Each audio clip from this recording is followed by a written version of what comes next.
जी hello दोस्तों। फिर से आपका खुशामदीद हमारे चैनल पे। जैसे हमने पिछले वीडियो में जो शुरू का वीडियो था हमारा, उसमें कुछ बातें हमने बेसिक बुनियादी बातें आपके साथ शेयर की थी। अब इस वीडियो में हम बात करेंगे 3 चीज़ों पे। लेवल ऑफ एजुकेशन या क्वालिटी, मतलब कि हमारी जो एजुकेशन की क्वालिटी है वहाँ पे पाकिस्तान में, उसको बाहर कितना माना जाता है या उसकी क्या वैल्यू है। तो बहुत सारे लोग तो जानते हैं, या जो नहीं जानते उनको हम बता देते हैं कि हमारी एजुकेशन की वैल्यू बहुत कम है। उसकी वजह यह है कि क्वालिटी नहीं है। कि जैसे फ़र्ज़ करें अभी तक हम वो है जो 1947 या उससे पहले का एक जो करिकुलम है मैट्रिक का या हाई स्कूल का, उसी को फॉलो कर रहे हैं कि जिसमें 8 सब्जेक्ट हैं और वो आपने पास करने हैं और आपका हाई स्कूल हो जाता है।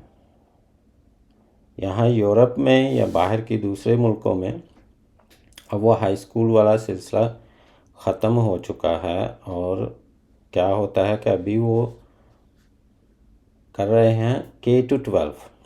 K to 12 जो कि हमारे, आप FSC कर लो या FA कर लो, उसको हाई स्कूल यहाँ बोलते हैं। K to 12 का मतलब ये है कि आपको लॉन्गर टाइम जो है, ज़्यादा टाइम आपका हाई स्कूल में गुज़रता है, और उसमें आप को यूनिवर्सिटी के जो कोर्स हैं उसको भी चूज़ करने की या उसको देखने का टाइम भी मिलता है।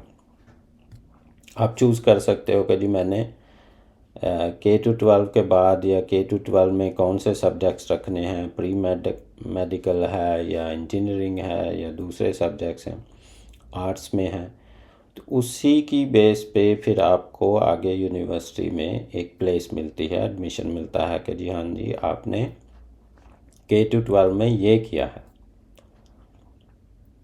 जिसकी वजह से हमारा मुल्क या हमारे लोग या हमारी एजुकेशन इतनी पीछे है दुनिया से कि अगर आप वहाँ पे ग्रेजुएशन करो, MA करो, MPhil करो, तो यहाँ पे यूरोपियन एजुकेशन में उसका कोई इतना बड़ा मार्क नहीं है।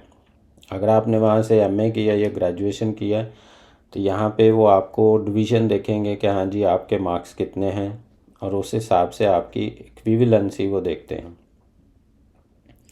अगर आपने BSc किया है तो वो भी आपका फर्स्ट डिवीज़न में होना चाहिए, तो फिर वो आपको यहाँ पे बेसिक या सिंपल BA उसको कंसीडर करते हैं। तो हमारा मकसद इस चैनल का यही है कि आपको ये बताया जाए कि हमारी जो एजुकेशन की वैल्यू है वो ज़ीरो है बाहर की दुनिया में। आपने अक्सर ख़बरों में भी सुना होगा या अखबार में भी पढ़ते होंगे कि हमारी जो यूनिवर्सिटीज़ हैं पूरे पाकिस्तान में, कोई भी पहली 100 में वर्ल्ड रैंकिंग में मुश्किल से आती है, बल्कि है भी नहीं है। नाम बहुत हैं, यूनिवर्सिटी ऑफ पंजाब, कायदे आज़म, और कराची यूनिवर्सिटी, सिंध यूनिवर्सिटी, कितनी हैं, लेकिन किसी की भी कोई रैंकिंग नहीं है दुनिया के हिसाब से। हम आपको ये कह रहे हैं कि आप कोशिश करें, वहाँ पे आपको कम से कम BSc या ग्रेजुएशन होनी चाहिए। उसके बाद आप हमसे रब्ता कर सकते हैं, हम आपको गाइड कर सकते हैं कि यहाँ पे यूरोपीय यूनियन में कौन कौन से मुल्कों में क्या क्या होता है, किस तरह एडमिशन होता है। वो कुछ हमने पहले भी शेयर किया था पिछले वीडियो में। तो जो आपका एजुकेशन बैकग्राउंड होगा, जहाँ आप करना चाहते हैं, तो उस हिसाब से हम आपको गाइड करेंगे। अब दूसरी चीज़ जो हमारी एजुकेशन में है वो है लैंग्वेज। कभी आपने पिछली हुकूमतों में भी देखा, ख़ासकर इमरान खान की हुकूमत में, कि उन्होंने एक पॉलिटिकल सिनारियो बना दिया कि जी हम इंग्लिश नहीं पढ़ेंगे, ना पढ़ाएंगे, ना हम इंग्लिश बोलेंगे, हमें उर्दू में बात करनी चाहिए। अब आप मुझे बताएं कि उर्दू सिर्फ़ एक दुनिया का वाहिद मुल्क जो है वो पाकिस्तान है जहाँ पे उर्दू बोली जाती है। पॉपुलेशन के लिहाज से अगर आप देखें तो तीसरा, चौथा या पांचवा बड़ा मुल्क है। उर्दू कोई इतनी वैल्यू नहीं है। अब अगर कंपेयर करें हिंदी के साथ, तो हिंदी अगर आप लैंग्वेज का लेटेस्ट स्टैटिस्टिक्स निकाल के देखो तो हिंदी जो है वो पहले ही मतलब 3-4 ज़बानों में आ चुकी है, क्योंकि उनकी पॉपुलेशन है और जिस तरह से इंडियन डायस्पोरा बाहर की दुनिया में काम करता है, उस लिहाज से हिंदी की एक वैल्यू है। तो इसलिए हमारा जो पॉलिटिकल सिनारियो है या पॉलिटिकल एक स्टेज है, सियासी स्टेज जिसको हम कहते हैं, वो भी हमारे कोई हक में नहीं है।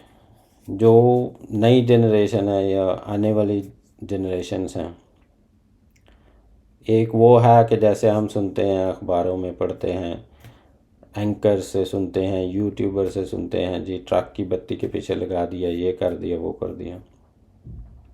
वो एक बात आपकी ठीक है, मतलब हर किसी की एक अपनी सियासी जमात है या किसी की पसंद है या नापसंद है, वो एक अलग चीज़ है।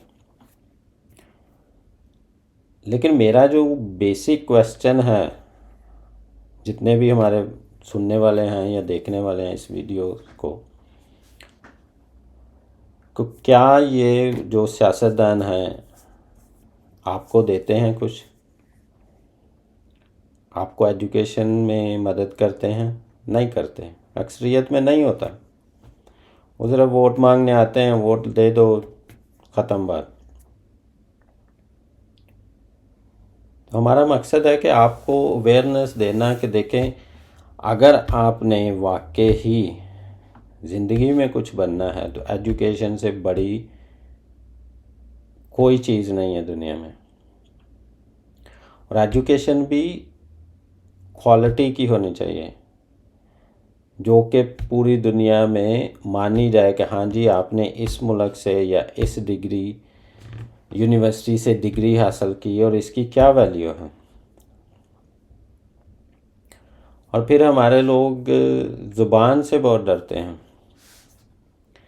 अब जी हुकूमत ने बोल दिया कि जी हमने उर्दू में बात करनी है, ठीक है जी, हम उर्दू में ही बात करेंगे। क्यों भाई? आप घर पे अपने बच्चों के साथ अपनी छोटी सी फैमिली में इंग्लिश क्यों नहीं बोल सकते?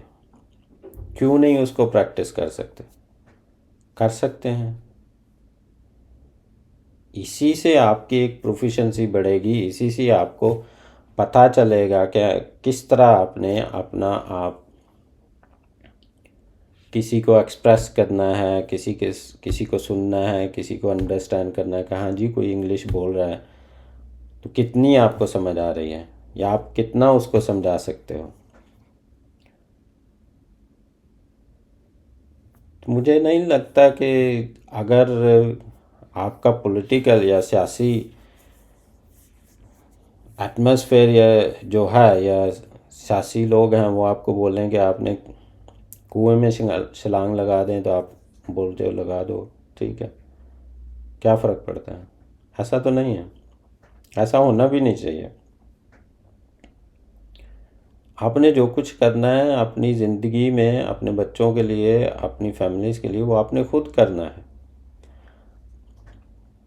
आप एक सियासी पसंद नापसंद रखें, उसको हम लोग या मैं पर्सनली उसको बुरा नहीं मानता, लेकिन आप उस पसंद या नापसंद को अपनी ज़िंदगी का हिस्सा मत बना लें कि आपने सारा कुछ छोड़ के बस उसी पे तवज्जो देनी है, वही है सब कुछ आपका, यही है माई बाप है। ऐसा नहीं है। तो ये सारी चीज़ें, कुछ सिनारियोस हैं, कुछ ऐसे चीज़ें हैं जो हमें जानने और समझने की ज़रूरत है।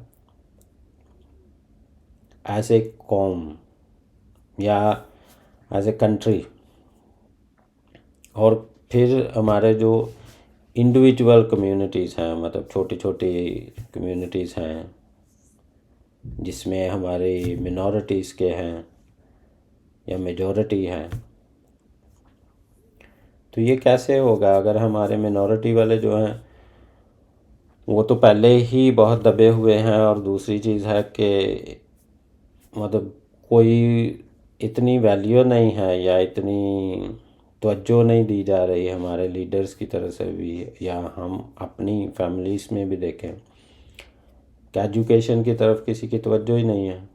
और फिर यही होता है कि ठीक है जी, कोई प्रोग्राम आ रहा है, किसी को पकड़ लो, किसी बिशप को पकड़ लो, किसी पास्टर को ले लो, उसका लेटर ले लो, और फिर क्या है, वीज़ा लग गया ठीक है, नहीं लगा तो बैठ जाओ घर। अगर लग गया तो जिस भी मुल्क में जाओ बस डंकी लगा लो, असाइलम डाल दो, ये कर लो वो कर लो। ऐसा नहीं होता है। कितनी देर करेंगे आप ऐसा? मेरा ये क्वेश्चन है आप सब से, जो भी इस वीडियो को देख रहे हैं, सुन रहे हैं, या सुनेंगे, कितनी देर आप करोगे? और मैंने पहले वीडियो में भी थोड़ा सा बताया था कि यूरोपीय यूनियन में या बाहर के मुल्कों में जो सख्ती हो रही है इलीगल इमिग्रेंट्स पे, ऐसे जो असाइलम वाले हैं, डंकीस वाले हैं, उसकी वजह ये है कि ये लोग कहते हैं कि भाई आप आते हो, गवर्नमेंट से फ़ायदा लेके आप खाते हो, टैक्स पेयर की मनी है वो आपको दी जाती है एज अलाउंस। आपके पास ना एजुकेशन है, ना कोई टेक्निकल हैंड है, आप बस कश्ती में आ जाते हो या पैदल आ जाते हो, जिस तरह भी पहुंचते हो यहाँ पे। उसका हमें क्या फ़ायदा है? हमारी इकोनॉमी को क्या फ़ायदा है? या आप क्या देते हो इन मुल्कों को? तो ये सारी चीज़ें जो है आपको सोचने की ज़रूरत है।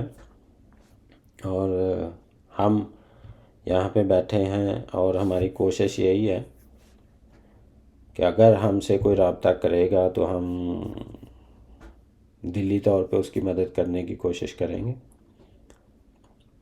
कि एक अच्छे तरीके से, एक लीगल तरीके से आप यहाँ पे पहुँचें, एक अच्छी क्वालिटी वाली एजुकेशन हासिल करें, फिर उसके बाद आपको यहाँ पे जॉब मिलती है, फिर आप रहना शुरू कर देते हो। एक बड़ा प्रोसेस है, स्टेप 1 2 3 ऐसे करके होता है। ये नहीं होता कि बस आ जाओ और डंकी लगा लो और ये कर लो वो कर लो। तो ये हमारा दूसरा वीडियो है, इसमें कुछ प्रॉम्प्टिंग हमने बातें की हैं। हमने कोई ऐसा नहीं किया कि जी स्टेप 1 स्टेप 2 के हिसाब से बातें करनी है। बस एक जनरल आपको आइडिया दिया जा रहा है हर वीडियो में कि किस तरह आप कर सकते हैं। तो अगर आपको हमारा वीडियो, हमारा चैनल पसंद है तो आप ज़रूर इसको लाइक कीजिए, शेयर कीजिए और सब्सक्राइब कीजिए।